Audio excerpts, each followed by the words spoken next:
नमस्कार. गोंय सरकारान जवळपास 56 गावांचे शहरीकरण करपा खातीर नोटिफिकेशन काढला आणि लोकांच्यो हरकती मागयल्या. वास्तवान प्रश्न असो येता की गोंय सरकाराक हे नोटिफिकेशन काडपाची गरज पडली कित्याक? गोंयचें क्षेत्रफळ 3702 चौरस किलोमीटर. गोवा एकदम बारीक राज्य.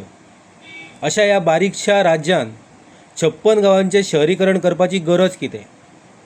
आयज जर त्या 56 गावांचे शहरीकरण जर जालें जाल्यार अनेक समस्या आनी अनेक प्रॉब्लेम गोंयांत निर्माण जातले.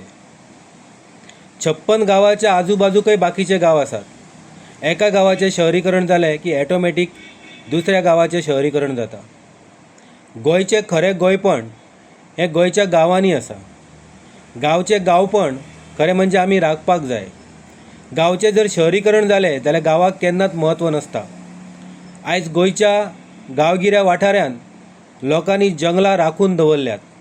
लोकांनी जलसंपत्ती राखून दवरल्यात. ही जलसंपत्ती, ही जंगलां तशेंच गोंयची शेती हें जर शहरीकरण जालें जाल्यार नश्ट जातली. आनी म्हणून म्हाजी गोवा सरकाराक विनंती आसा की गोवा सरकारान हें जें शहरीकरणाचें नोटिफिकेशन काडलेलें आसा तें तत्काळ फाटीं घेवचें.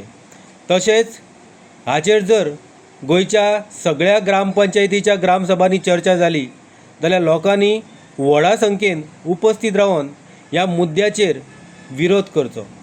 कारण कितें आसा खबर आसा न्ही, आमचें गांव हें आमी राखपाक जाय.